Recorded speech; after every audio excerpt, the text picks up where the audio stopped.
Today, we will jump into one of the most praised series of all time, and a series that I have never talked about, which of course is Demon Slayer. We will begin to go over and explain the exciting and thrilling Hashira training arc, where Tanjiro's strength is really put to the test, and after that, we will work ourselves up to the most recent arc. So without further ado, get your favorite snacks, and let's delve deep into the story of Demon Slayer's Hashira training arc. We begin the Hashira training arc with a quick flashback to the Swordsmith incident, where they say that plans to revitalize and move the Swordsmith village had to be expedited, as once it turns to night, the demons will come. Despite the fact that they were attacked by two upper moons, the village casualties were kept to a minimum. However, there was no time to mourn the fallen, as demons wouldn't wait. The world will never stop turning, even when human lives are lost. After that, we got to Tanjiro, who's just heard the same thing as we have. He has Goto-san by his side, who tells him that they've made a number of deceived villages, so if anything happens, they can move there. He also tells Tanjiro that he's been out for a total of 7 days, while Kanroji and Muichiro only were out for 2 days, which is seriously close to Tanjiro himself. Goto-san says that he's really happy that everyone is alive before he remembers that he had a question that he has been dying to ask. He asks Tanjiro what happened to his sister, as he heard that something bad happened. And Tanjiro calmly tells him that she can now walk in the sun, which confuses Goto before he asks him what's going to happen to Nezuko moving forward. Tanjiro says that they are looking into it, but that they still don't know whether she will go back to being a human or become a full-on demon. Goto asks if Shinobu, but Tanjiro lets it slip out that it's Lady Tamayo who's looking into it, which definitely wasn't what he was supposed to say, so he chooses to use a rather interesting way of covering it up, what some would call a Tanjiro special. However, it doesn't take long before hell breaks loose and Zenitsu comes back from his mission and sees Nezuko being able to talk, which makes him go into a state of craziness, to put it nicely, as he starts praising her like she was a god. But Zenitsu's happiness quickly goes away as Nezuko calls him Inosuke, which makes everyone turn into stone before he goes to hunt for him, which is quite funny. Then we get to the Ubuyashiki estate, where an emergency pillar meeting was held.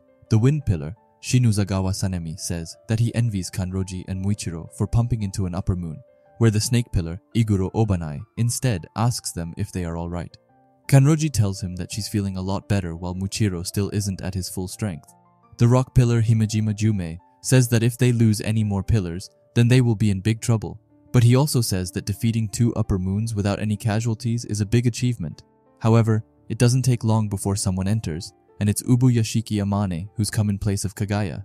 She explains that Kaguya's disease has gotten worse, but that he sends his apologies for being unable to attend this meeting, and the pillars quickly bowls down. Amane goes right into it, and says that she's sure that all of them have heard that there is a demon who has conquered the sun, referring to Nezuko. She says that Muzan has most likely altered his goals to go after her so that he can conquer the sun, which also means that the time for an all-out battle is approaching. They have also got reports of strange marks appearing on Kanroji and Muichiro during their battles against the upper moons, and she would like to ask the two of them how they got those marks and what the conditions are to obtain them. Both Kanroji and Muichiro is confused before Aman starts explaining some more, even going as far back to the Sengoku era, where there were some swordsmen of the first breath who was one step away from ending Muzan, and they all had one thing in common, which was their demon crests. This knowledge has been passed down, so some people should know about this. Sanemi is quickly there to question as he asks why they are keeping all this a secret. Amani tells him that a lot of people were brooding over the marks never appearing, and that's why they kept it a secret.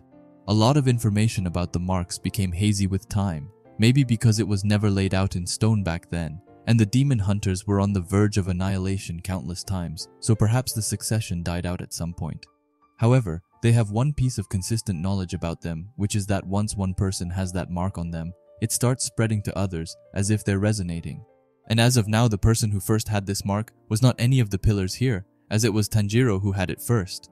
However, when they went to ask him about it, they couldn't get a proper response, but when they ask Kanroji, they get the same treatment as they got with Tanjiro, as she just starts sprouting out things, which gives everyone a deeply confused and disappointed face. But that's when Muichiro goes up on stage and says that he didn't notice any marks, but looking back on the battle, he became aware of a number of different things.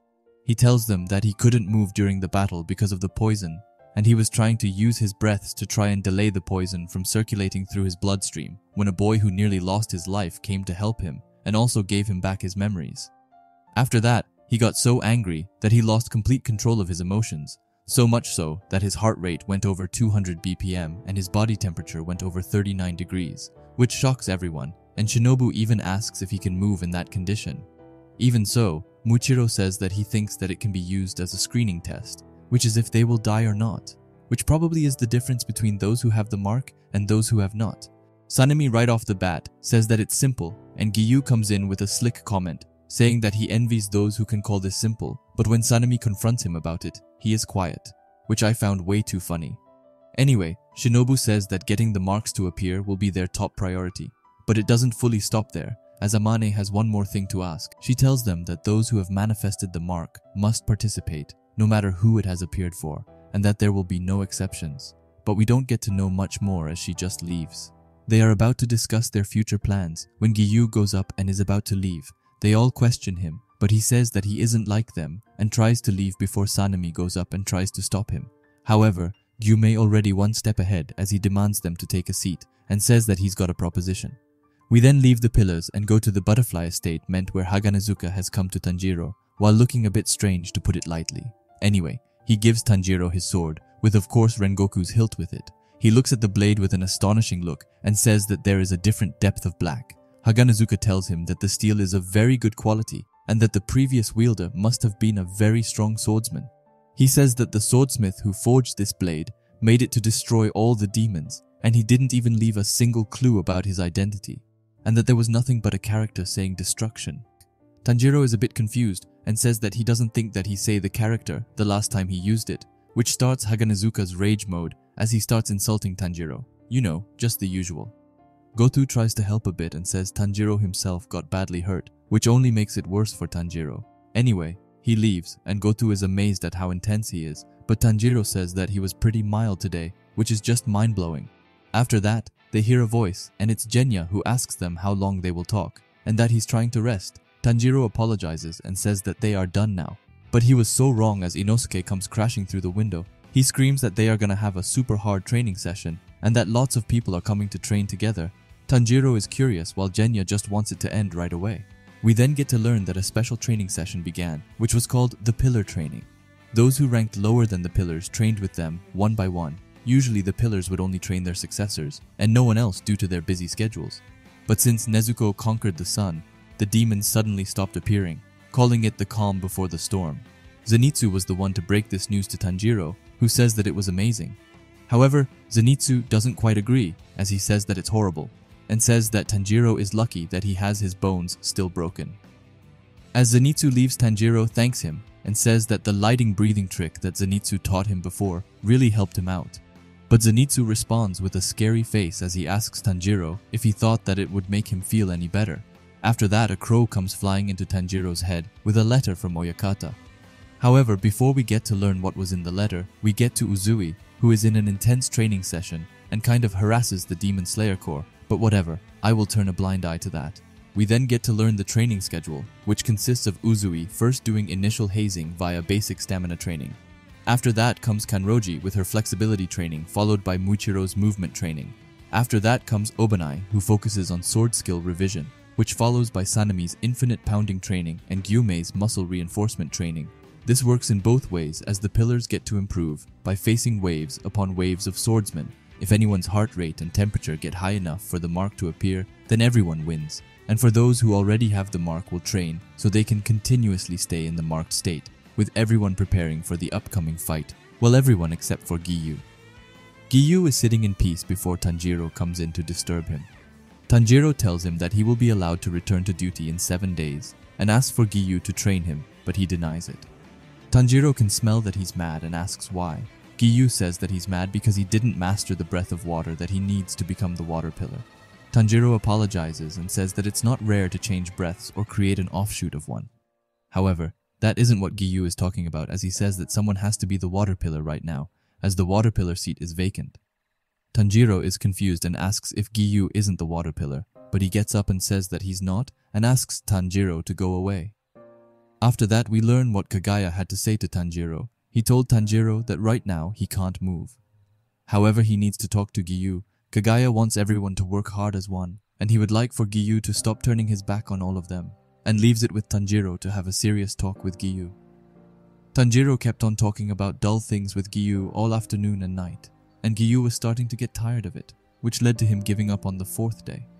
He stops and tells Tanjiro that he never actually passed the final selection, saying that there was a boy whose family got killed by demons just like him, and that boy's name was Sabito. They were 13 and they got along right away due to both of them losing their families. Sabito had a strong sense of justice, and he was a very kind boy, but still, he was the only one who died in that selection.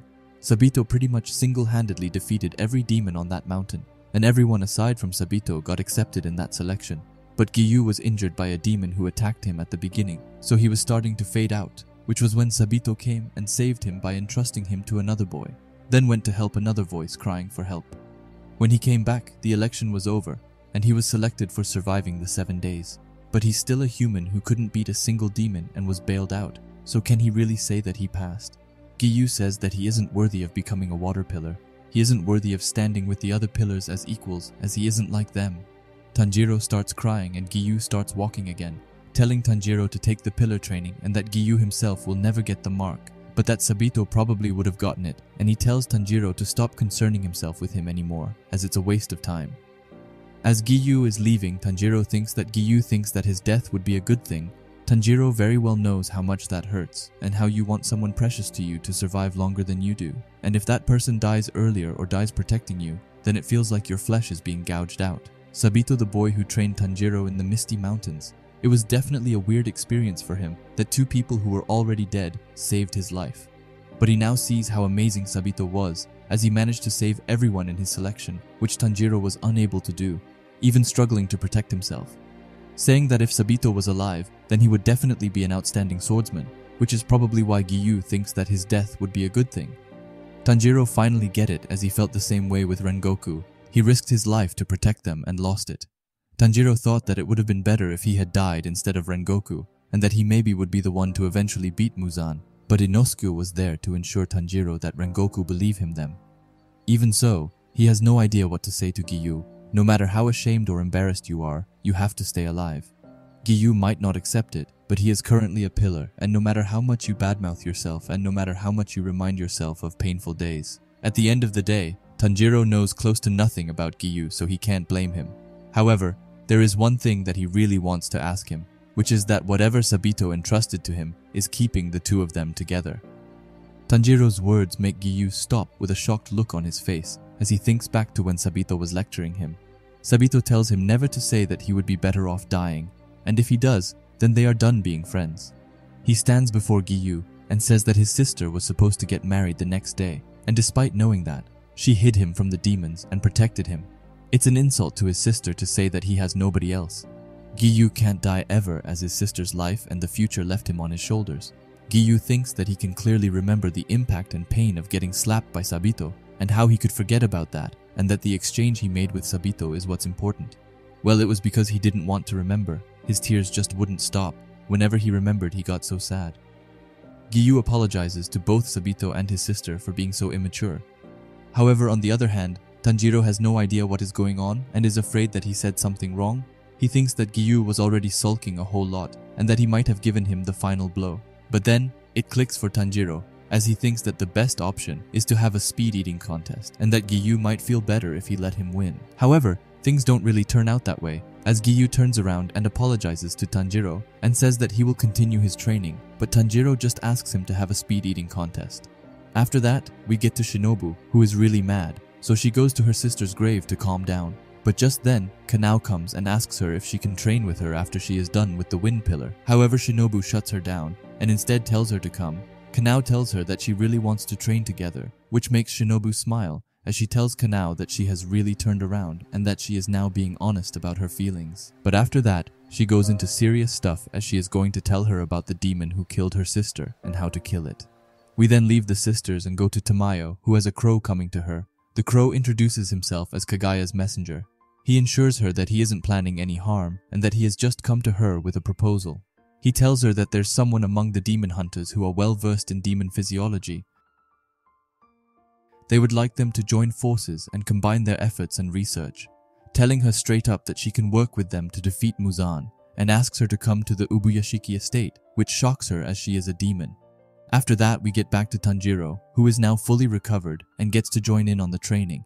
He first goes to Uzui, who just whips him into shape after being out of training, and he manages to leave in just 10 days.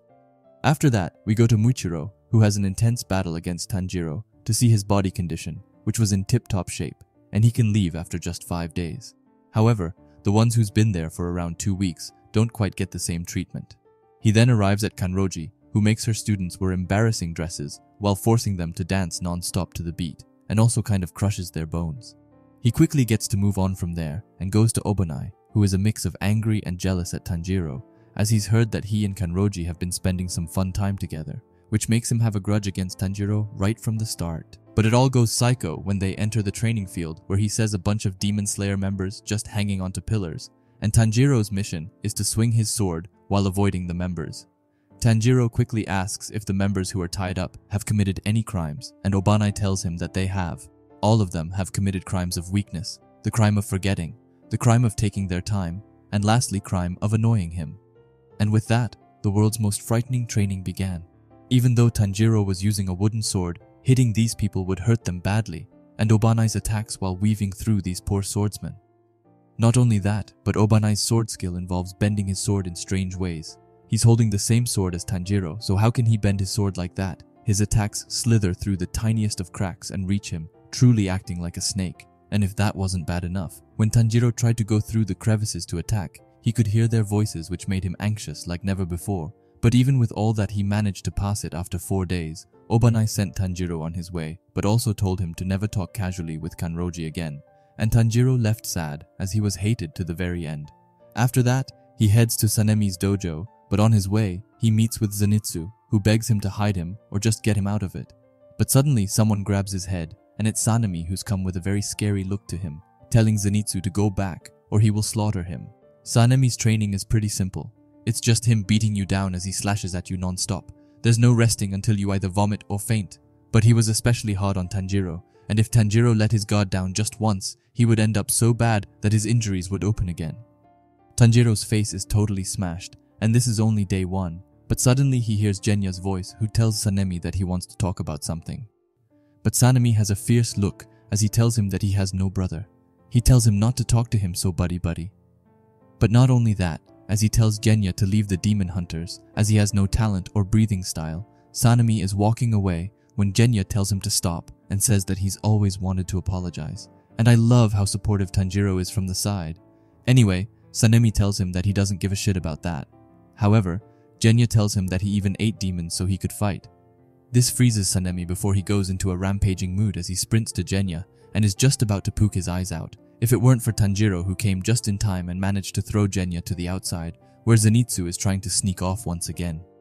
Tanjiro asks Sanemi what it is that he is doing. However, it's fine as Sanemi isn't trying to kill. He's just trying to leave him incapable of regenerating, and when he does, he can quit the demon hunters, and then he will forgive him. Tanjiro doesn't stand down as he tells Sanemi that he can't force Genya to quit.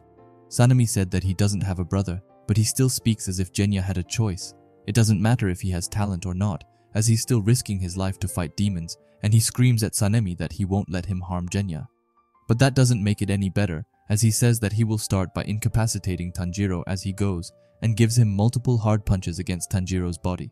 But even so, Tanjiro managed to stop one of his punches, and uses that to catch off guard and kicks him in his face.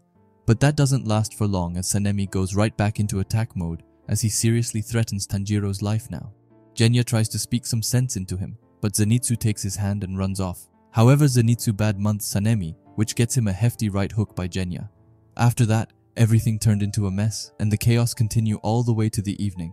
Tanjiro got an official scolding from the higher-ups, and he was banned from approaching Sanemi anymore. But the worst isn't that, as he was unable to help mediate Sanemi's and Genya's relationship. Zenitsu also got thrown away, and they are both on their way to the rock pillar's home when they see Inosuke under a waterfall with intense pressure coming down on him as he is shouting prayers. They then see the master, who is Gyomei, who's in some crazy training, and this is where they realize that they have gone from one psycho to another. Gyomei explains that the most important thing in their body's core is the limbs. Stabilizing their body with strong limbs will lead to accurate attacks and indefatigable defense. Their training consists of first training by having the waterfall beat them, then carrying 3 logs on their shoulders, and finally pushing a big rock across a town. Gyumei tells them that the training is easy and that they are lucky, as the training with flames coming from below was considered too dangerous, so he removed them. Tanjiro quickly sees that Zenitsu has passed out from all of this, so Gyumei just tells Tanjiro to dump him in the river, which really wakes him up, as the river is freezing. However, luckily there is a rock which you can hug, which is weirdly warm. Anyway, Tanjiro also jumps in and he goes to Inosuke to get some motivation, but he hears that his chants have stopped, so he drags him out of the waterfall and had to revive him as he was unconscious. Tanjiro realizes that the chants were for focusing and also helping everyone around him know that he was still there. He gets off the waterfall and goes to lie on a rock where he meets Murata, who's currently stuck on the log training. Not long after, it's time for food, and Inosuke compliments Gyumi and says that there is no doubt that he is the strongest Hashira. However, not everyone is like Inosuke, as Zenitsu is doubting that Gyumei can move the rock across the town and that he's just picking on younger people. However, Tanjiro quickly shuts him down and says that he can even move larger rocks than that, which makes Zenitsu go into a state of rage, I guess you could say. After that, we learn that Tanjiro has finished both the waterfall training and the log training, which only leaves the rock. However, it didn't matter how hard he pushed, as it was impossible. He said that Jumei's training was hard, but that it wasn't compulsory, and if you wanted, you could always quit and give up. Even after 6 days, the rock still hadn't moved. Tanjiro knows that there is no way of knowing how long the demons will stay quiet, and that he gotta hurry. But suddenly, someone comes to him. It's Genya, who asks if Tanjiro's mark has gotten bigger. Tanjiro is shocked, and asks if he was okay, as he stopped contacting Tanjiro after the incident. Genya says that he held himself back, and got scolded by Sanemi, and was also told never to go near him again. However, he apologizes for getting Tanjiro involved and thanks him for protecting him. Genya quickly moves on and sees that Tanjiro is on the rock training, which he is also on. Tanjiro asks him if he can move it, and Genya says that he can, and asks Tanjiro if he doesn't know what repeating actions is. Genya explains that Jumei is actually doing a set of predetermined movements in order to maximize concentration, which helps him a lot. We move away from the Demon Slayer side of things and go to the Dimensional Infinity Fortress, where Nakim is spying on the Demon Slayers. She tells Muzan that she now knows 60% of the Demon Hunter's whereabouts, but she still doesn't have any idea about Nezuko. But Muzan isn't so phased, as he tells her to check on another spot, before saying that they will find her soon, and calls her Nezuko Ubuyashiki, which definitely caught me off guard, and I can't wait to learn how that will affect the story. Anyway, after that, we get back to Genya and Tanjiro, where Tanjiro is about to have a lecture to us. He says that according to what Genya taught him, repetitive actions are a technique that opens all 5 senses. When Gyumei and Genya use it, they remember their anger and painful memories that makes their heart rate and temperature go up, which is possibly the same thing that makes the marks come out. Tanjiro's way of doing repetitive actions is by thinking of all his loved ones, and then recalling Rengoku's words, "Set your heart ablaze," and with that, he raised his focus to its maximum limit. In the beginning, he couldn't do it, but he was able to use all the strength he had by doing these repetitive actions, and after a number of times, his body began to remember the way to bring out that power through those actions, which lead him to being able to push the rock. However, if he eases up for a moment, he will lose his strength and stop pushing it. He also can't just use his arms, as he has to incorporate his legs as well. Even so, it isn't just Tanjiro who managed to push the rock as Inosuke managed to do it, and while Zenitsu was behind a tree, scared watching, he got a letter. Anyway, back to Tanjiro, who's managed to push the rock all across town, and is now finished with training. However, he's completely dehydrated because he sweated out an entire waterfall without drinking anything. He is thinking that he might actually die here when Gyumei comes forward and pours some water into his mouth. Gyumei isn't stopping to pour water even when Tanjiro is fine. He instead compliments him for completing the training, and says that he did the right thing in the village. Tanjiro prioritized the humans in the village over his sister. Even so, Tanjiro tells him that he's wrong, and that Nezuko made that choice for him, and that he was the one who couldn't decide on what to do, and tells Gyumei that he can't accept his acceptance. Gyumei thinks that children are pure, naive, weak, quick to lie, completely fine with cruelty, but Tanjiro is different. And Gyumei tells Tanjiro this as he says that his doubt is now gone. No matter what the others say, he will accept Tanjiro. However, Tanjiro is confused and asks Gyumei why. Gyumei explains that long ago, he raised some kids who had no family in a temple. Their affinity and having no blood connection helped them bond together very well. Gyumei raised them like family, and he wanted to keep life that way forever.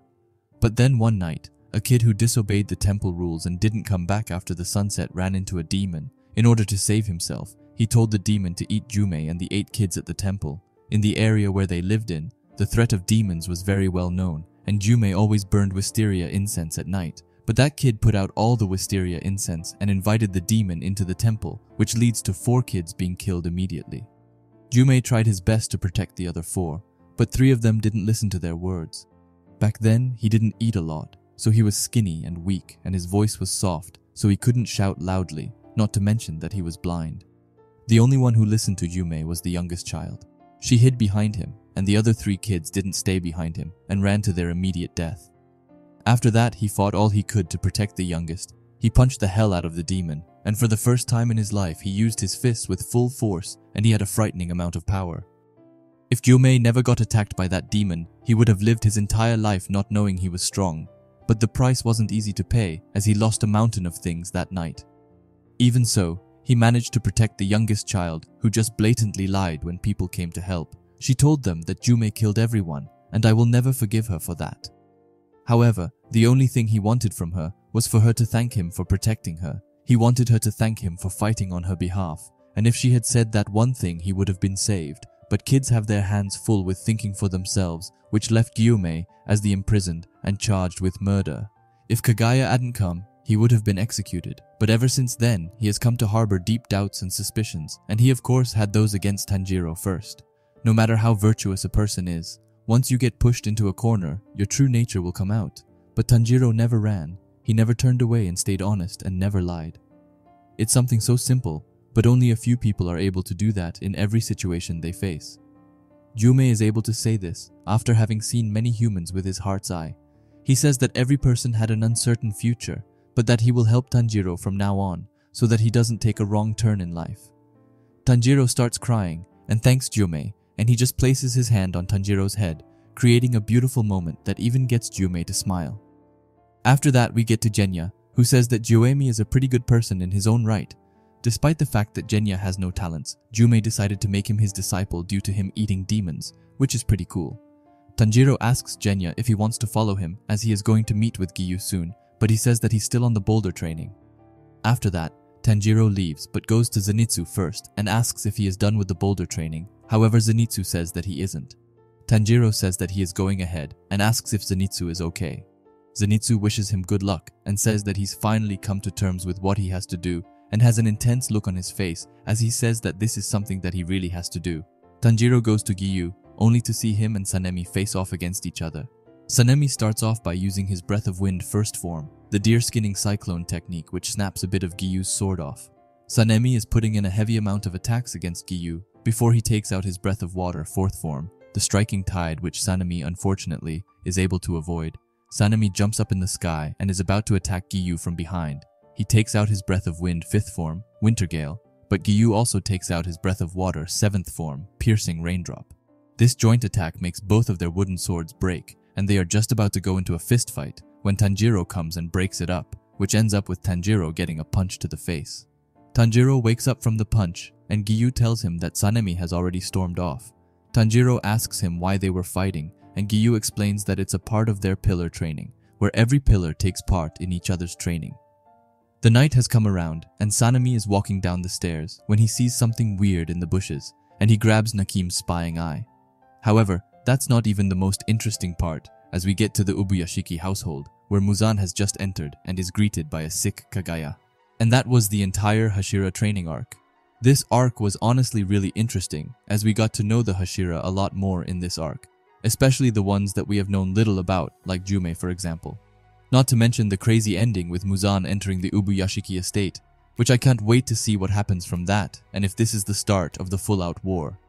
Anyway, that's just my take on it, and I would love to hear what your thoughts about it, and what you think will happen in the next arc. Anyway, if you like Demon Slayer videos like this, then I would highly suggest you subscribe to this channel, and while you are at it, leave a comment and a like, as it helps out with the algorithm a ton. And if you're curious to see another one of my videos, then please watch the video which will be popping up on the screen now. Anyway, thanks for watching and have a great day. Bye.